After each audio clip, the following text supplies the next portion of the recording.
আলাইকুম প্রিয় দর্শক সবাই কেমন আছেন? আপনারা অনেকেই জানেন যে ১৬ই ডিসেম্বরের পর থেকে অনেক হ্যান্ডসেট বন্ধ হয়ে যাবে। এখন আপনি যে ফোনটা ব্যবহার করছেন, আপনার ফোনটা বিটিআরসির ডাটাবেজে আছে কিনা সেটা কিভাবে চেক করবেন? চলুন আমরা আজকের এই ভিডিওর মাধ্যমে দেখে নেই। তো প্রথমে আপনি আপনার ফোনের আইএমইআই নাম্বার বের করতে হবে। আপনি যদি আপনার ফোনের আইএমইআই নাম্বার না জেনে থাকেন তাহলে একটি কোড ডায়াল করে আপনি আপনার ফোনের আইএমইআই নাম্বার বের করতে পারবেন। আইএমইআই নাম্বার বের করার জন্য আপনি চলে আসবেন *#06#। আপনি যখন এই কোডটা ডায়াল করবেন তখন আপনার ফোনের আইএমইআই নাম্বারটা এখানে শো করবে।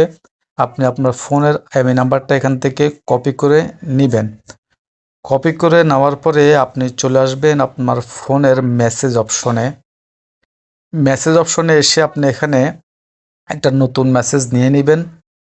এখান থেকে আপনি ১৬,০০২ এই নাম্বার সেন্ড করবেন। এখানে আপনাকে লিখতে হবে, অপশন আসবেন, আসার পর আপনি এখানে টাইপ করবেন।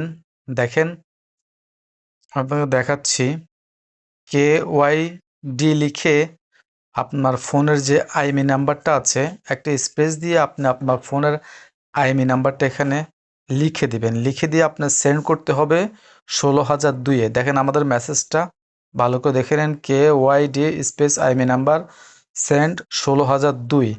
এখন আপনি আপনার যে কোনো একটা সিম থেকে এটা সেন্ড করে দেবেন। সেন্ড করার সাথে সাথে আপনাকে ফিরতি একটা SMS দেওয়া হবে।